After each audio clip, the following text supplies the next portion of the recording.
Bismillahirrahmanirrahim. Assalamualaikum warahmatullahi wabarakatuh. Waalaikumsalam warahmatullahi wabarakatuh. Alhamdulillah wassalatu wassalamu rasulillah wa ala alihi wa ashabihi wa man walah amma ba'd. Untuk video kali ini kita akan melanjutkan menghafal awal-awal surat. Jadi yang bergabung di pesantren online di PPKK Sarna, yaitu maksudnya bergabung di video-video YouTube kami itu sebagai santri online.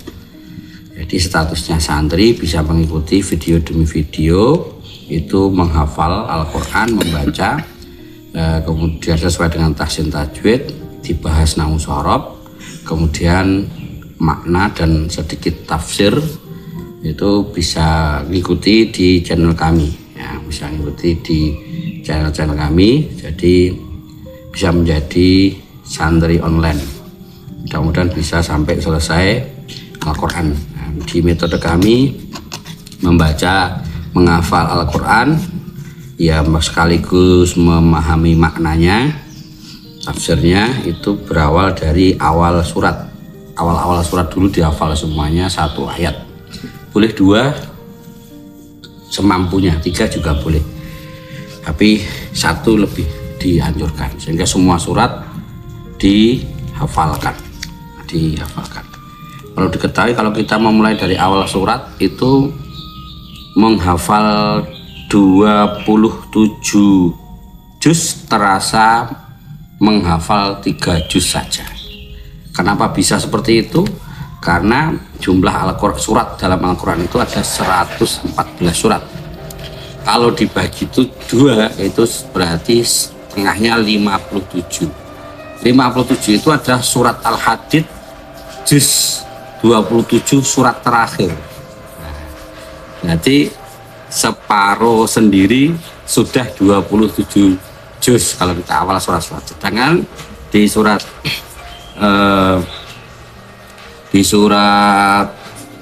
Al-Hadid, Al-Mujadalah sampai Anas, itu juga 57. Itu cuma juz 28, 29, 30. Jadi juz 28, 29, 30 itu sudah jumlahnya sudah mencapai setengah jumlah surat Al-Quran. Sehingga kalau di juz 28 itu ada 9 surat. Ada 9 surat. Kemudian di juz 29 itu ada 11 surat. 11 sama 9 20. 57 berarti 37 surat itu ada di surat juz 30. Berarti terasa ringan. Terasa ringan. Maka kita menghafal awal surat. Itu untuk metode yang pertama. Maka video-video kita nanti juga akan menyediakan menghafal surat, thoriqah atau metodologi untuk menghafal awal-awal surat. Kemudian yang sisi yang kedua setelah awal surat adalah awal juz. Nah, itu awal juz. Yang ketiga nanti baru awal akhir ain. Awal dan akhir ain. Ain rata-rata ya 1 juz, kalau bukan juz 30 ya. Itu sekitar 16, 17 gitu. Sehingga itu dihafal dulu, sehingga itu awal surat, awal juz, kemudian awal akhir ain itu menjadi Google Map di otak kita. Jadi pojokan-pojokan di kita. Baru yang ke langkah yang terakhir adalah menghafal urut dari awal sampai akhir. Menghafal urut dari akhir. Metode kita adalah 7 langkah. Maka kita batul Quran, menulis Al-Quran, kemudian qiraatul Quran, membaca apa yang kita tulis, kemudian dzikir Quran, diingat-ingat Quran itu diulang-ulang sampai hafal, fahmul Quran, paham maknanya Al-Quran, kemudian yang kelima adalah amal Quran terutama dengan sholat. Jadi pengamalan Quran itu dengan sholat, dibuat untuk sholat. Surat atau ayat yang sudah hafal. Utluma uhiya ilaika minal kitab baqimus shalah juz 21. Bacalah Al-Quran, kemudian utluma uhiya ilaika minal kitab, dibacakan Al-Quran, kemudian dibuat untuk sholat. Jadi Al-Quran ini semuanya boleh untuk sholat walaupun cuma 1 ayat. Walaupun 1 ayat bisa untuk sholat setelah dibacanya surat Al-Fatihah gitu. Ini yang paling utama untuk sholat diamalkan, kemudian didakwahkan. Nah ini saya sudah masuk ke tanah dakwah, mengajak seluruh alam, seluruh penjuru dunia dimanapun berada untuk mencintai Al-Quran, dakwah. Kemudian yang ketujuh adalah al-mudzakarah ma'ahlul Quran, selalu belajar dan belajar dengan Al-Quran, selalu mencari ahlul Al-Quran yang tersebar di muka bumi ini. Kalau ada yang ketemu kita ikut belajar, kalau ikut belajar. Yang ahlul Quran yang punya sandaran ilmu, punya sambungan ilmu hingga Rasulullah Muhammad Shallallahu Alaihi Wasallam. Begitu. Kali ini kita akan menghafal awal juz kelima. Ya, yang belum tahu juz 1, 2, 3, 4, surat kelima maksudnya surat Al-Maidah. Yang belum mendapatkan video ya nanti ada di video-video lain. Ada satu surat Al-Fatihah, Al-Baqarah, Al-Imran, An-Nisa, ada yang di lain, video yang lain. Ini sekali ini di video ini adalah surat Al-Maidah. A'udzu billahi minasyaitonir rajim. Ya, sambil ditulis Bismillahirrahmanirrahim. Surat Al-Maidah. Jadi saya juga sambil nulis, siapkan Al-Quran kemudian ditulis.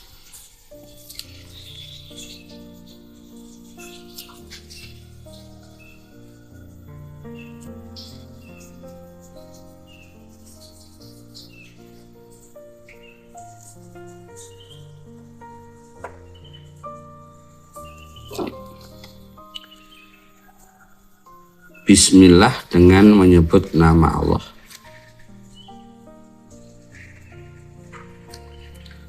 Ar-Rahman yang Maha Pengasih. Ini Allah memberikan fasilitas. Kita mohon pada Allah dengan fasilitas yang diberikan oleh Allah, Ar-Rahim, untuk mendapatkan kasih sayang Allah. Iman, ihsan, kemudian ikhlas, ihsan, dan surjannah. Jadi fasilitas Ar-Rahman digunakan untuk mendapatkan Ar-Rahim.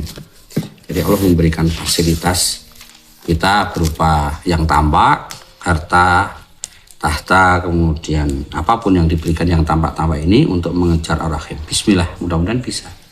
Bismillahirrahmanirrahim. Itu makna, salah satu maknanya. Sangat luas sekali kalau masalah tafsir. Bismillahirrahmanirrahim. Ya ayyuhalladzina amanu. Ya, dihafal ini nanti. Ya ayyuhalladzina amanu. Wahai orang-orang yang beriman. Eling-eling wong akeh kang padha iman. Iman pada Allah, iman pada malaikat, iman kepada kitab suci, iman kepada Rasulullah, iman kepada hari akhir, iman pada takdir khairihi wa syarrihi. Jadi iman ini ada 6. Seringkasnya Allah mengutus malaikat Jibril membawa Al-Quran, diajar kepada Nabi Muhammad SAW untuk diajarkan kepada manusia, mempersiapkan hari yang baik di akhirat. Itulah takdir yang terbaik dari Allah Subhanahu wa Ta'ala. Itu iman. Ini harus diyakini, kalau Allah memilih kita ya pasti kita may yuridillahu khairan, kalau Allah itu menginginkan kebaikan, yufaqihu fiddin, difahamkan dalam agama, difahamkan dalam aturan Al-Quran, Sunnah. Maka aufu, tetapilah, aufu, penuhilah, bil uqud, janji-janji. Janji yang paling besar kita adalah janji syahadat, bil uqud. Jadi syahadat itu adalah uqud, aqdun, jamaknya uqud, mufradnya aqdun, ikatan. Makanya kalau nikah itu ada akadnya, akad nikah. Jadi bukan akad ya, tapi akad. Orang Indonesia biasa mengadakan akad nikah, padahal hanya akad nikah. Kadang biasa akad tak? Nah, yang benar akad. Akad itu dari kata ya akadun, akad jamaknya uqud. Jadi orang yang melakukan ijab qabul itu sedang mengadakan akad dengan mertua untuk siap menjaga, memelihara, kemudian menjaga iman dan menjaga batin dan dohir anak yang diminta. Akad dengan mertua, gitu. Ada yang memberikan kewalian kan, yang memberikan kewalian itu wali itu ya orang tua laki-laki. Dan akad itu dengan qabul itu namanya akad. Itu ya tapi dalam ini ya masuk dalam ukut. Kalau ukut ini jamak, janji-janji. Yang kedua adalah akad yang lebih besar daripada itu adalah akadus syahadah. Jadi ketika kita mengatakan asyhadu an la ilaha illallah wa asyhadu anna muhammadan abduhu wa rasuluh. Kepada siapa syahadat kita berikan? Ya, kalau di zaman Rasul ya kepada Rasulullah Nabi Muhammad SAW. Itu perjanjian kepada dari Allah yang diwakili oleh Rasulullah untuk menerima aturan-aturan Islam yang ada di Quran. Maka siapa yang menerima syahadat dalam surat Ali Imran, syahidallahu annahu la ilaha illa wal malaikatu wa ulul ilmi qa'iman bil qist. Syahid yang menjadi syahid syahidallahu annahu la ilaha illallah. Ini wakil dari asyhadu alla ilallah adalah syahidul annahu la ilaha wal malaikah. Awalnya adalah malaikat Jibril. Rasul syahadatnya dengan malaikat Jibril, disaksikan malaikat Jibril. Kalau setelah malaikat ya Nabi Muhammad. Ulul ilmi ini yang dimaksud adalah wa ulul ilmi diawali dengan Nabi Muhammad SAW. Maka yang menerima syahadat itu adalah ulul ilmi, orang yang diberi ilmu. Makna ilmu di sini al-ilmu ini mufrad, bentuknya makrifat, itu adalah ahlul Quran. Karena itu perjanjian dengan Allah mau belajar Al-Quran dengan tuntas. Makanya kalau kita ngomong asyhadu alla ilaha illallah wa asyhadu anna muhammadar rasulullah, kalau di fikihnya itu ya setelah itu mandi besar. Mandi besar terus sholat 2 rakaat. Ya, mandi besar itu dimandikan sama yang memberikan syahadat, kemudian sholat 2 rakaat itu diimami oleh yang menerima syahadat. Habis itu terjadi perjanjian untuk menerima ilmu Al-Quran secara lafziyah, lafadznya, tahsin tajwidnya, kemudian maknawiyah secara artinya, kemudian tafsiriyah secara tafsirnya, dan amaliyah, hukmiyah dan seterusnya itu. Silahkan. Ini banyak yang perlu diingatkan seperti itu. Apakah harus seperti itu? Kalau masalah harus, ini masalah fikih ya banyak sekali pendapat, tapi itu yang saya dapat dari guru saya. Gitu. Sehingga monggo syahadat kita. Apakah syahadat kita yang selama ini yang dari lahir itu enggak sah? Kalau masalah sah dan tidak itu urusan Allah Subhanahu wa taala. Sama dengan bertanya, kalau saya baca Al-Qur'annya belum benar, sholat saya sah atau enggak? Kalau sah dan tidak itu urusan Allah Subhanahu wa taala. Tapi secara hukmiyah, secara syar'iyah, syariatnya yo nek sholat yo belajar Quran kan bener. Ning yo terus nek wacane bener ora sholat yo aja. Syahadat kita kalau tidak diberikan ulul ilmi itu apakah sah? Kalau sah dan tidak itu urusan Allah Subhanahu wa taala. Tapi diberikan pada siapa itu, yaitu usahakan pada ulul ilmi. Ulul ilmi biar kita menjadi orang yang memiliki akad. Ya ayyuhalladzina amanu, wahai orang-orang yang beriman pada Al-Quran. Kan inti dari iman Al-Quran berarti kan Allah mengutus malaikat Jibril bawa Al-Quran kepada Nabi Muhammad SAW untuk manusia, untuk persiapan kehidupan yang sehakiki yaitu di akhirat. Karena ini tidak hakiki, fana. Tidak hakiki karena ini fana. Ya, mesti akan hancur gitu. Yang hakiki itu di akhirat. Nah, itu sebenarnya maka kita hidup di akhirat dengan kebahagiaan. Kalau bisa ya dengan mengikuti Rasul dan Al-Quran yang dibawa oleh Jibril dari Allah, itulah takdir yang terbaik. Maka minta ini. Kalau masalah takdir dunia gak jadi kaya, miskin ya nggak apa-apa. Ya kan, maka berarti kaya atau miskin ya ada masalah. Tapi kalau minta takdir iman apa kafir ya harus iman lah, bismillah lah. Harus minta iman lah masa. Kalau kita pengen ditakdirkan oleh Allah jadi pejabat ternyata jadi rakyat ya nggak apa-apa lah. Berarti pejabat dan rakyat sama-sama baik gitu loh, sama-sama baik saja. Mau pengen nikah dengan Aisyah ternyata dapatnya malah paijem ya enggak apa-apa lah, kan sah-sah saja, atau bujang ya enggak apa-apa. Tapi kalau minta kepada Allah takdir ya itulah takdir yang baik, iman. Kafir ya enggak apa-apa, ya jangan kafir enggak apa gimana. Islam ya harus Islam, sidik ya, jangan munafik lah, harus pilih satu. Nah, tidak ada pilihan. Berarti tunjukkan ya mengikuti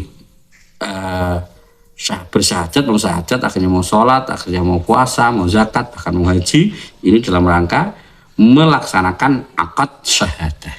Akad syahadat. Karena kita yakin ini dari Allah ya, ini maka kita terus bersyahadat. Dan kalau sudah bersyahadat, tetapi janjimu.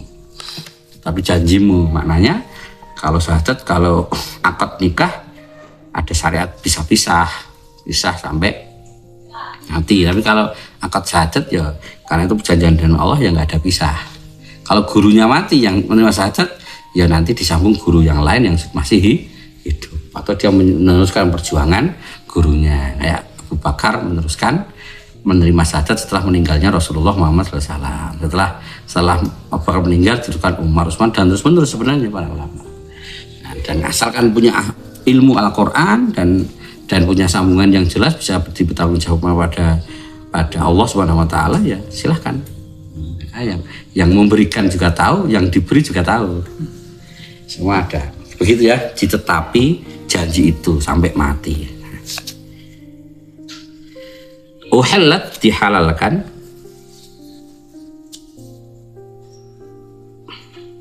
lakum, bagi kalian.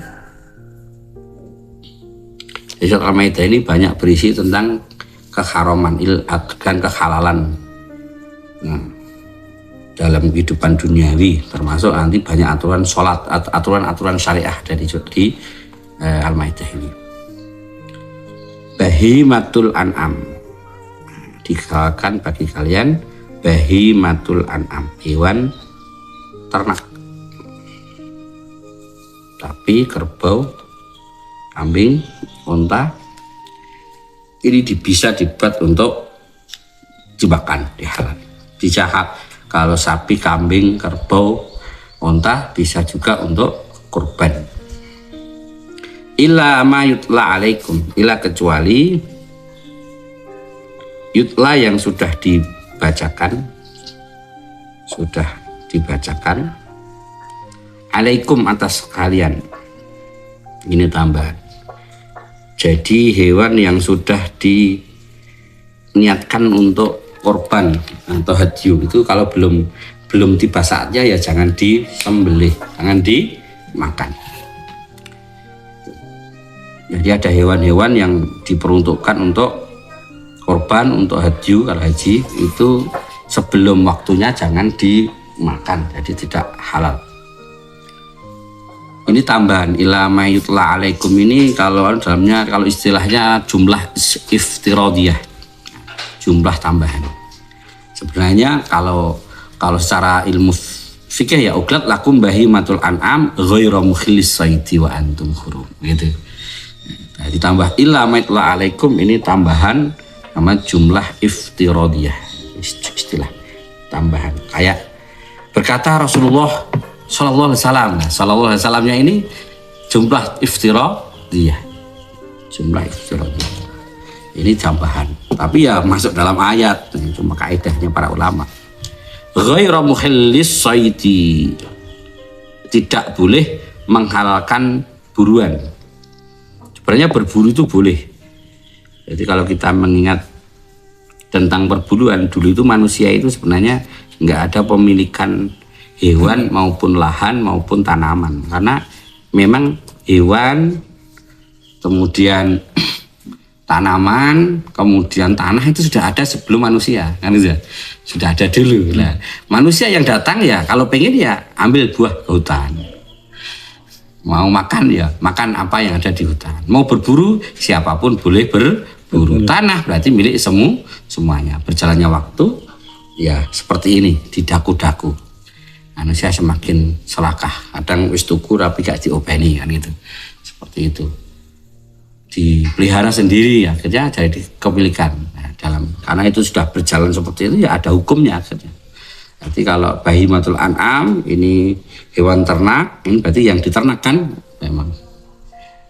tidak disebut dewan ternak. Kalau babi, kalau walaupun itu ada yang ternak kan non-es ya, jangan dimakan walaupun itu diternak. Hewan ternak itu cuma istilah aja. Bahimatul an'am itu kambing, sapi, kerbau dan unta. Berburu juga boleh. Ghairu mukhlis saidi, kalian tidak boleh berburu, hukum asalnya boleh, tapi ini nggak boleh wa antum ketika kalian dan hurum dalam keadaan ikhram.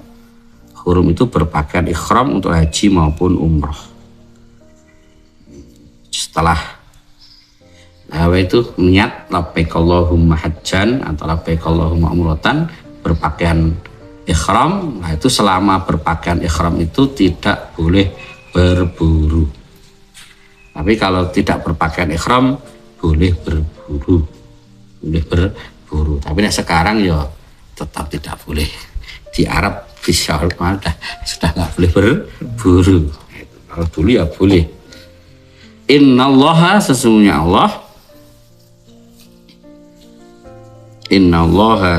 Allah yahkumu ma yurid. Yahkumu, menentukan hukum, ma yurid, sesuai kehendaknya.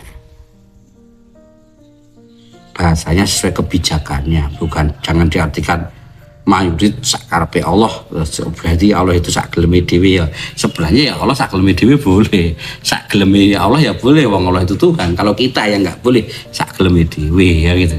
Makanya manusia itu nggak boleh sak geleme dhewe, karena sing oleh sak geleme iki ya Allah. Nah, kita manusia ya harus manut Allah. Nah, orang sekarang kan maunya sak geleme dhewe. Nah, uripmu sing ya Allah kok. Nah, Allah itu sak geleme, tapi secara sopan ya inallah yahkumu, sesungguhnya Allah itu membuat hukum atau menentukan kebijakan mayut sesuai kebijakannya, sesuai dengan apa yang terbaik. Jadi Allah, keinginan Allah itu selalu baik. Nah, harus seperti itu. Kita sekarang hafalkan Bismillahirrahmanirrahim. Kita baca 7 kali biar hafal. Ya ayyuhalladzina amanu awfu bil'uqud uhillat lakum bahimatul an'ami illa ma yutla alaikum ghayra muhillis saidi wa antum hurum innallaha yahkumu ma yurid. Ya ayyuhalladzina amanu awfu bil'uqud uhillat lakum bahimatul an'ami illa ma yutla alaikum ghayra muhillis saidi wa antum hurum innallaha yahkumu ma yurid. Ya ayyuhalladzina amanu awfu bil'uqud uhillat lakum bahimatul an'ami illa ma yutla alaikum ghayra muhillis saidi wa antum hurum innallaha yahkumu ma yurid. Ya ayyuhalladzina amanu awfu bil'uqud uhillat lakum bahimatul an'ami illa ma yutla alaikum ghayra muhillis saidi wa antum hurum innallaha yahkumu ma yurid.